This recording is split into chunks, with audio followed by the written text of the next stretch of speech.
Please join me in welcoming to the stage for this conversation Anna Deavere Smith, professor, playwright, MacArthur Genius Award winner, and as you can see, just a fantastic actor who focuses on community, diversity, and character. Father Greg Boyle, founder and executive director of Homeboy Industries, the largest gang intervention, rehabilitation, and reentry program in the world. And Dr. Nadine Burke-Harris, pediatrician and founder and CEO of the Center for Youth Wellness, a real leader in addressing adversity and toxic stress in children. All right, we've got a big conversation to have. So yes, let's hear it for them.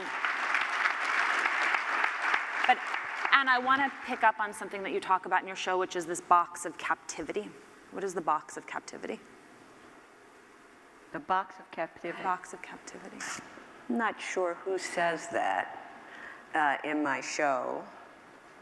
But I would say that the captivity is the captivity of poverty is what I know so far, and that there are many aspects to that.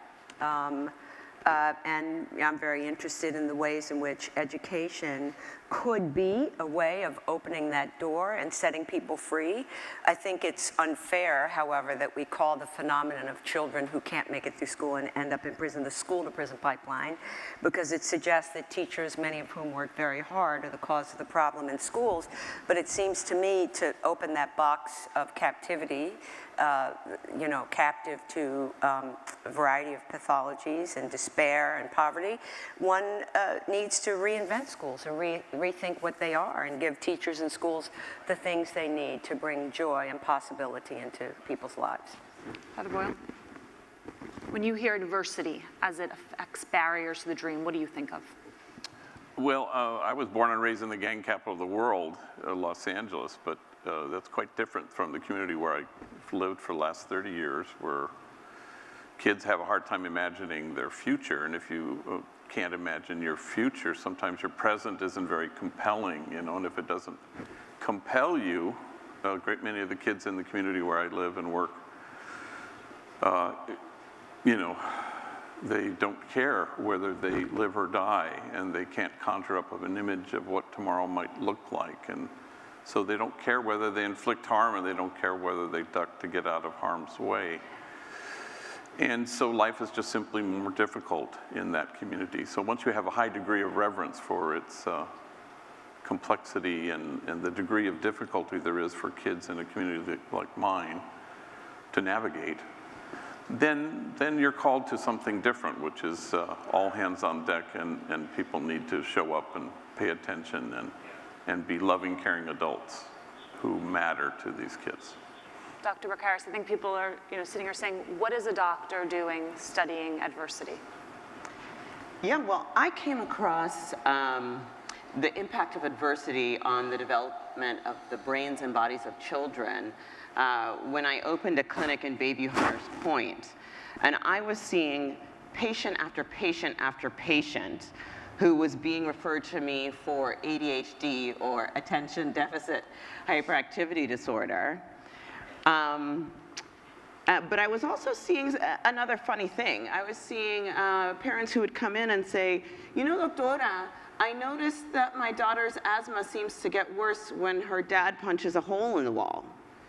And when I looked into the research about how early adversity affects the developing brains and bodies of children, what I found absolutely blew my mind. I did not understand how this was something that I never learned about in medical school and residency.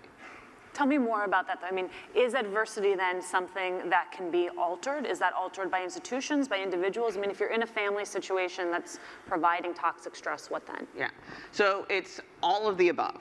So what the research shows, they looked at 17,500 adults, and they didn't look at kids, folks who came from Bayview Hunters Point. They were looking in Kaiser, San Diego, 70% Caucasian, 70% college educated.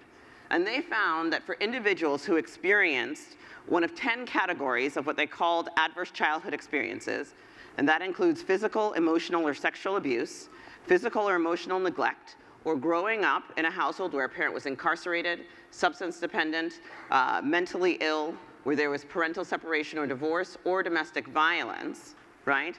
That these folks were 4.5 times as likely to be depressed, that they were twice as likely to develop heart disease, almost 4 times as likely to develop chronic lung disease, 12 times as likely to attempt suicide.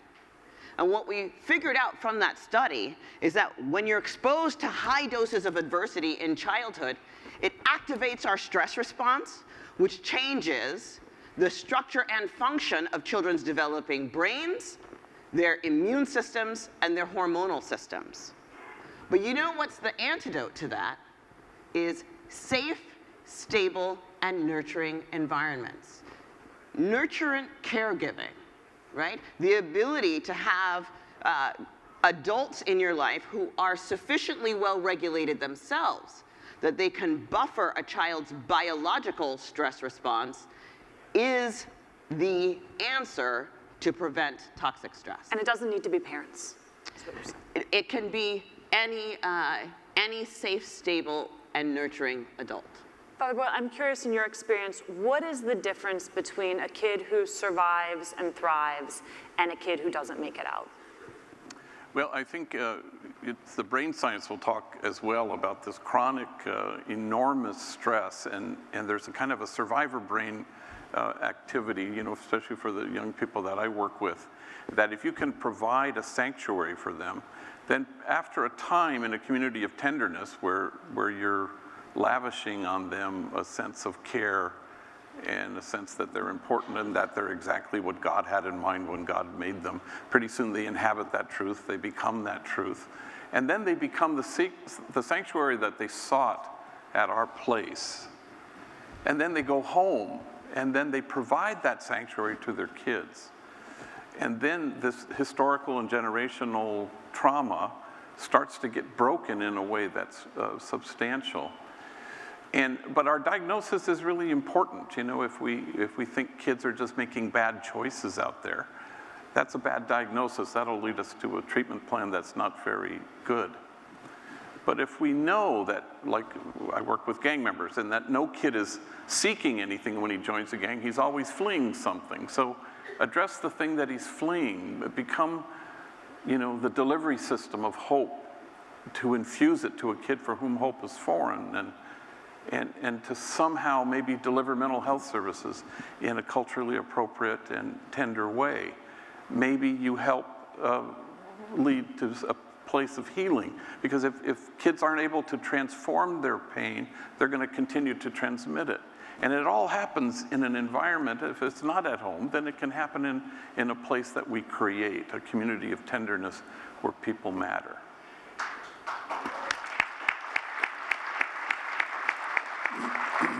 And I want to ask you the same question I asked Father Boyle, since you are this observer of the human condition. In your experience, what separates a kid who survives and thrives from a kid who doesn't make it? Well, I think that what Father Boyle has said is correct. I have to say that after 250 interviews around the United States in 4 geographic areas, Northern California, Baltimore, which is my hometown, Philly, and South Carolina, I actually didn't hear the word L-O-V-E very much.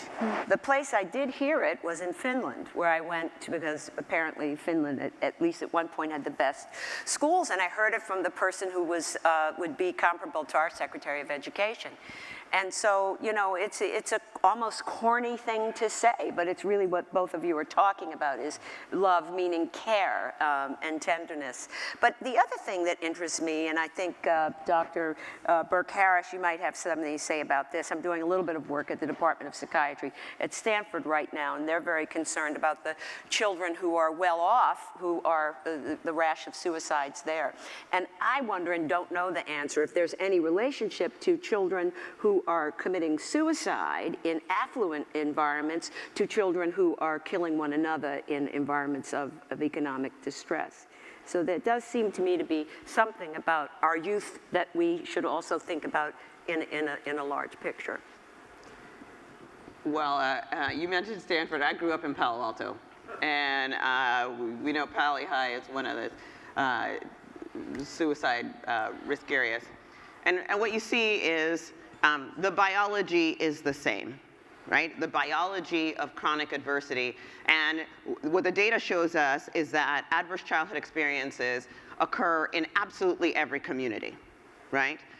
The difference is, oftentimes in affluent community, that nurturant caregiver is absent, maybe because they're too busy getting caught up in their own stuff, or they're traveling all the time, they're in their careers, or you have parents who are not there and present with their kids.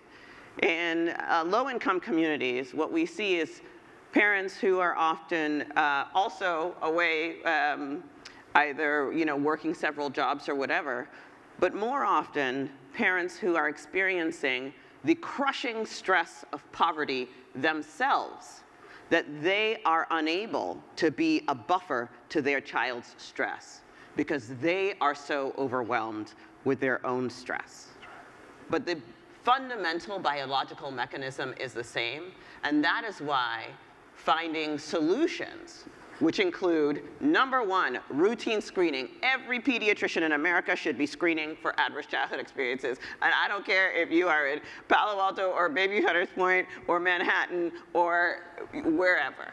Every pediatrician in America should be screening for adverse childhood experiences.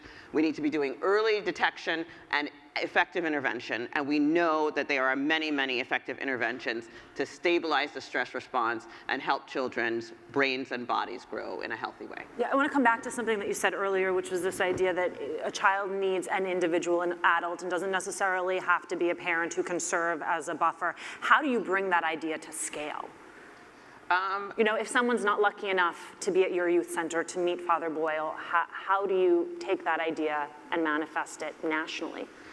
So, believe it or not, I feel like it's not that hard to take it to scale. A couple things. Number one, on the early detection front, I'm working with the American Academy of Pediatrics because every kid's got a pediatrician, right? So, and they're getting their regular well child checks, including that ACE screening as part of the regular well child check, I think is critically important. And then connecting children to services. There are child-serving institutions and services in every community. And they need to be armed with this information to understand that the cure, if you will, for toxic stress is, number one, to reduce the dose of adversity for the child. So if it's not Father Boyle, it can be the Y, it can be the Boys and Girls Club, it can be a theater troupe, it could be dance and song, it could be whatever you're doing. Right? And also, if we would bring these things back into schools. Yeah. And arts, yes. and sports, if for no other reason, to give children an opportunity to succeed, to have more opportunities to succeed inside of that structure of a school, and more mentorship in a variety of areas, not just academic areas. But one of the obstacles, I think, is that people disqualify themselves. They presume that they can't be a loving, caring adult to certain kids, that they say, well, that's, we don't share the same experience or race or background. And I think if you're the proud owner of a pulse,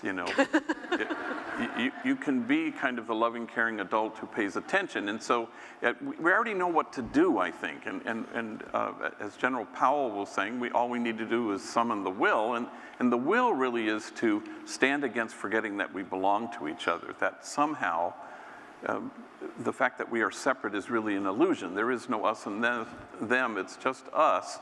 And so in the end, if we work to create somehow a community of kinship where we're connected to each other, where we belong to each other, and no kinship, no peace, no kinship, no justice, no kinship, no equality, and that there isn't a single person that I've ever met or known or imagined who couldn't be a beneficial presence to a kid who has suffered, in that way in terms of adverse experiences. I'm going to jump in because I 1,000% agree with that and say amen. And I am a big believer in really thoughtful strategies to help us have a clear roadmap to get where we want to go faster. So I also believe that every teacher in America, as part of regular teacher training, should be able to recognize the symptoms of toxic stress. I'm sick and tired of hearing about children as early as preschool being booted out of school for expressing symptoms of a neurodevelopmental challenge, right? It's unjust.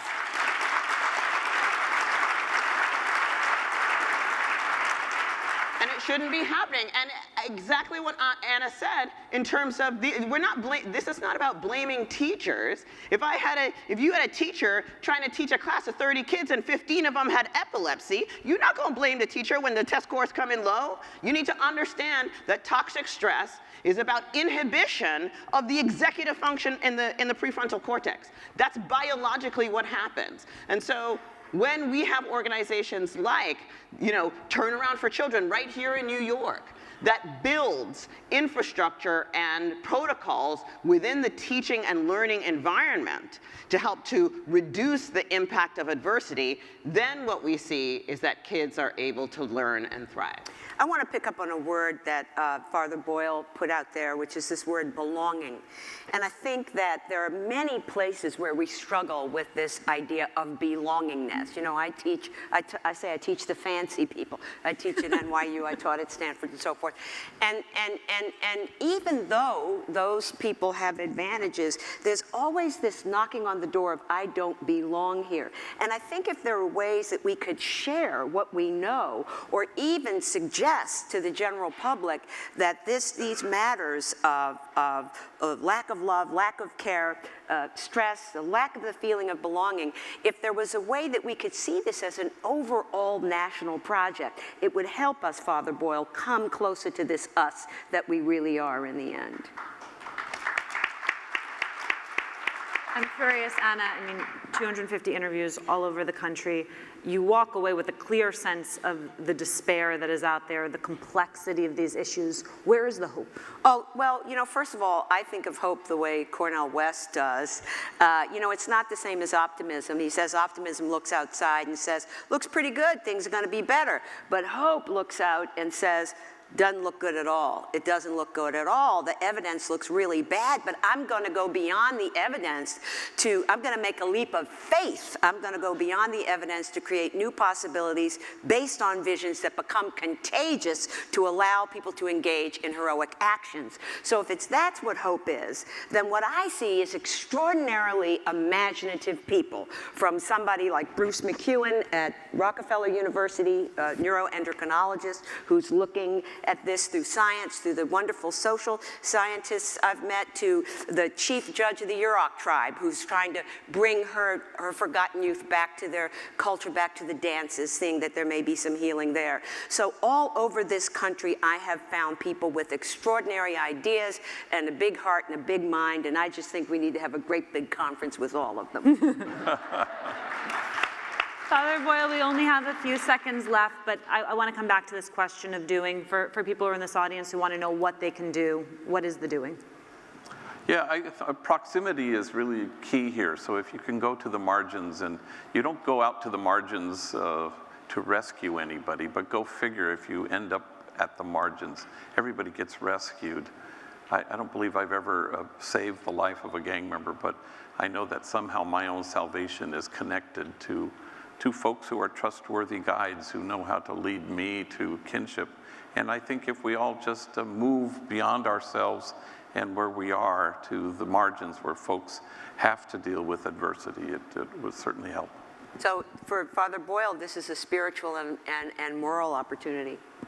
I think we can also help through the arts rebuild the moral imagination of the country, try to bring people back to goodness. That's right. All right. Thank you all so much. Please join me in thanking us. Pleasure being with you.